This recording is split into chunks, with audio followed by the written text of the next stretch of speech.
새로운 인생 2막의 주인공인 50세대 신중년층은 대부분 인생 전반기와는 다른 생활 환경에서 나이 들어간다. 퇴직을 앞두거나 은퇴를 하여 새로운 일을 찾고 자녀들도 출가하여 자식을 낳아 부모 역할에다 조부모 역할까지 한다. 대인관계도 점점 좁아져 방콕하거나 공원을 전전하는 예도 많다. 지난 날을 기억하면서 인생 무상함에 빠지거나 삶의 의욕을 잃고 단지 시간만 죽이는 시충이 되기도 한다. 여성들의 경우 폐경기가 지나고 자식 양육에서 해방되어 자유로워지지만 마음속 공허감은 어쩔 수 없다. 우울한 현실이다. 이런 현실에서 나이 50살을 넘기면 삶의 질과 수명은 전적으로 본인 학위에 따라 극과 극으로 달라진다. 젊었을 때와는 달리 나이는 숫자에 불과하다. 평균 수명은 80세 이상으로 늘어나지만 자기 자신을 어떻게 돌보냐에 따라 60대에 어느 날 갑자기 찾아온 병으로 죽을 수도 있고 건강하게 100세를 넘길 수도 있다. 인생 시작은 모두 어머니 자궁에서 동시에 시작하지만 50살을 넘어서는 전적으로 스스로 자기 자신을 돌보아야 한다. 어떠한 인생 마침표를 찍느냐도 전적으로 본인의 의지와 실천에 의해 좌우된다. 50세 이전 인생 전반기는 학벌, 돈, 권력 등과 같은 외부적 요인이 삶을 규정짓는 부분이 많았으나 인생 후반기는 가치관, 습관, 삶의 태도 등과 같은 자신의 내부적 요소들이 인생을 결정짓는다. 그래서 나이 들수록 성공을 위해 사는 삶이 아니라 지혜로 살아가는 삶이 되어야 한다. 다행히 최근 노년학자 대부분은 노년기를 쇠퇴기가 아니라 성장기로 보고 있다. 생각과 행동을 바꾸면 얼마든지 나이 들면서도 행복하고 오히려 젊은 날들보다 더 즐거울 수 있다고 한다. 누구에게나 나이 들어도 더 행복할 수 있는 기회가 주어진 것이다. 특히 인생 후반기에서 가장 중요한 연령대는 60세부터 80세까지이다. 미국 스탠퍼드대 연구진은 18-95세 사 263명을 대상으로 노화 과정을 연구하였는데 34세, 60세, 78세에 각각 노화 속도가 빨라지는 것을 밝혀냈다. 이 연구 결과는 34세, 60세, 78세가 늙어가는 인생의 변곡점이 된다는 의미이다. 이는 두 가지 중요한 메시지를 던지고 있다. 하나는 인생 후반기의 변곡점인 60세와 78세 전후에 각별히 몸과 마음을 돌보고 건강을 챙겨야 한다는 의미이다. 또 하나는 인생 후반기의 최고 황금기는 60, 78세라는 의미이다. 이는 실제 100세를 살아보니 60, 75세가 최고의 인생 절정기였다고 회고한 김영석 교수의 말과도 일치한다. 독일의 정신과 전문의 하르트무트 라데볼트는 40년간 노인 문제를 연구해서 펴낸 인생의 재발견에서 노년의 삶을 준비하고 실현하는 시기를 60세부터 75세로 보았다. 20세기 최고의 세계적 경영학자이자 지성으로 불리어지는 피터 드러커는 96세에 작고하였는데 60세부터 90세에 이르는 30년을 인생의 전성기로 회고하였다. 이와 같이 인생 2막이 펼쳐지는 60세부터 적어도 80세에 이르는 20년은 인생의 황금기이다. 결코 짧은 세월이 아니다. 무엇이든 할 수 있는 시간이다. 문제는 역사상 처음으로 인류에게 주어진 황금기가 모든 사람에게 주어진 선물이 아니란 점이다. 준비된 자만이 금빛 선물을 받을 수 있는 선택적 황금기이다. 나이 들어 여무는 황금은 지난날 살아온 과실이다. 어떻게 살아왔는지가 고스란히 인생 과실로 연근은 만큼 인생 황금기가 펼쳐지기 전에 미리 준비해야 한다. 독일의 노년학자 하르트무트 라데볼트도 60세 이후 인생을 의미 있게 보내기 위해서는 그 전에 미리미리 대비하는 것이 중요하다고 하였다. 노년은 겨울이 아니며 지혜롭고 창의적이며 또한 정신적으로 행복하다는 강변들이 많습니다. 노년에 대한 긍정적 관점은 열등감의 이면이 아닌가 궁금하던 차에 정신과 전문의이신 이근후 교수님과 인터뷰할 기회를 가졌습니다. 최근에 이란 책을 내셨기에 인생이 그렇게 유쾌한가를 도전적으로 캐묻고 싶었습니다. 의외로 교수님은 현실적이었습니다. 노년이라는 이상의 세계에 있지 않고 달갑지 않은 현실을 인정했습니다. 그럼에도 불구하고 유쾌하게 지내야 한다는 이야기였습니다. 인터뷰를 통해 추출한 노학자의 노후를 유쾌하게 보내는 지혜를 한번 정리해 보았습니다. 우선 가장 중요한 키워드는 그럼에도 불구하고 야금야금입니다. 노년은 즐겁고 행복한 기간이 아닙니다. 몸도 아프고 마음은 외롭고 정신은 죽음이라는 불안에 직면해야 하는 때입니다. 그럼에도 불구하고 우리는 유쾌하게 보내도록 노력해야 한다는 것입니다. 정신분석학자 아들러는 인간은 열등감을 극복하고 우월감을 찾으려 하고 또 그 우월감을 유지하기 위해 끊임없이 노력한다고 합니다. 마찬가지로 노년의 열등감을 극복하고 우월감을 찾고 또 이를 유지하기 위해 노력해야 한다는 뜻입니다. 방법은 야금야금입니다. 사람들은 당장 뭔가를 이뤄내려 하는데 인생에서 그렇게 이루어지는 건 별로 없습니다. 조금씩 가랑비에 옷 젖듯이 해가야 합니다. 둘째, 노년에 유쾌하기 위한 두 요소는 건강과 돈입니다. 이 둘이 갖추어지면 노후에 재미있게 보낼 것은 정말로 많습니다. 노년을 유쾌하게 보내기 위한 필요 조건이 건강과 돈인 셈입니다. 돈은 부족하지 않을 정도면 충분합니다. 몸의 건강은 다들 주의를 기울입니다만 정신 건강이 문제입니다. 정신 건강은 과거에 집착하지 않고 미래를 걱정하지 않는 이 둘만 지키면 됩니다. 그때는 이랬는데 지금의 나는 왜라는 생각을 버려야 하고 죽음이 닥치면 난 어떻게 하나라는 생각들을 하지 말아야 합니다. 셋째, 그럼에도 가끔씩 힘든 일들이 일어나는데 이를 잘 버텨야 합니다. 파테르 정신입니다. 일명 빠떼루라고 하죠. 1996년 애틀란타 올림픽 경기에서 해설자가 빠떼루를 줘야 합니다에서 유행했습니다. 수비자가 중앙에 엎드린 자세를 취하고 공격자가 뒤에서 공격할 때 수비자는 바닥에 찰싹 붙어서 뒤집히지 않기 위해 악착같이 버텨야 합니다.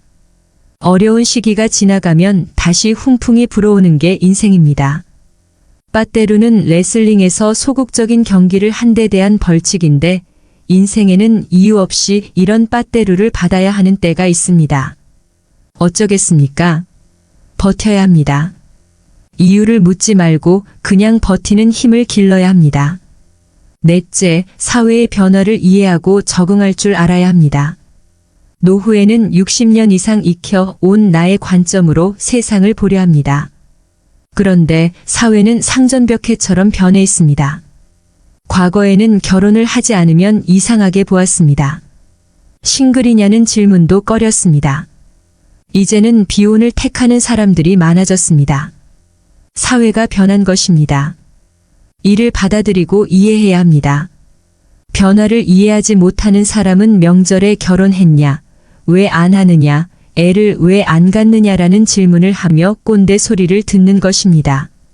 심지어는 예의가 없고 무례하다는 소리도 듣습니다. 그렇다고 사회의 변화에 무조건 순응하라는 얘기는 아닙니다. 이해하고 적응하라는 뜻입니다. 다섯째, 페르소나를 여러 개 가져야 합니다.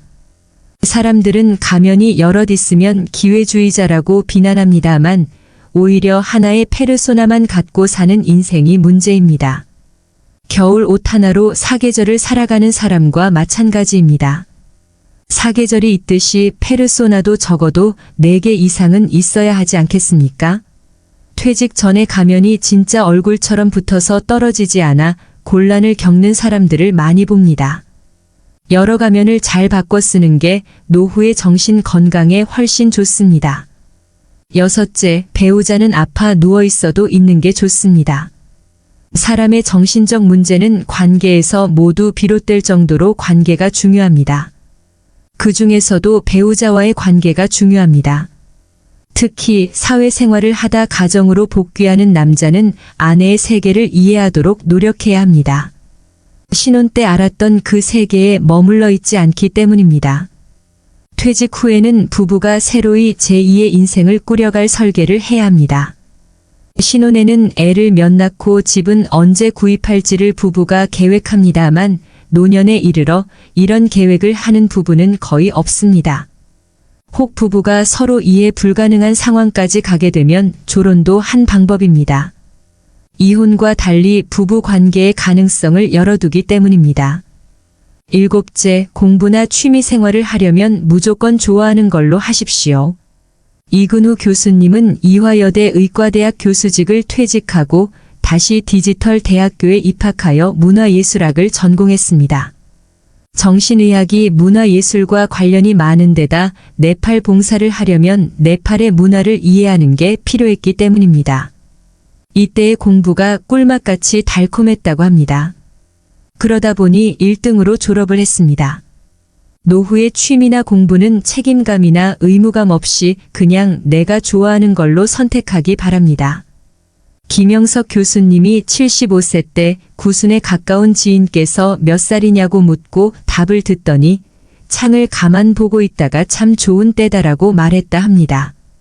이 말의 의미에 대한 이근우 교수님의 답은 인생은 모든 연령대가 나름의 행복을 가지고 있다는 것입니다. 10대는 10대의 즐거움이, 50대는 50대의 즐거움이, 70대는 70대의 즐거움이 있습니다. 현재의 나이는 과거를 보면 가장 많은 연령이고 미래를 보면 가장 어린 연령입니다. 어느 연령대에 있든지 그 나이의 즐거움을 만끽하고 유쾌하게 사시길 바랍니다. 그럼에도 불구하고 야금야금 그렇게 말입니다. 100세 시대를 바라보는 지금 50, 60 나이에 정년 퇴직을 해도 심신이 노인네 같지 않고 건강한 이들이 많다. 이들 중 상당수는 집에서 지내는 시간이 지루하고 일을 안 하고 하루하루를 보내는 자신이 무기력하다며 답답함을 호소한다.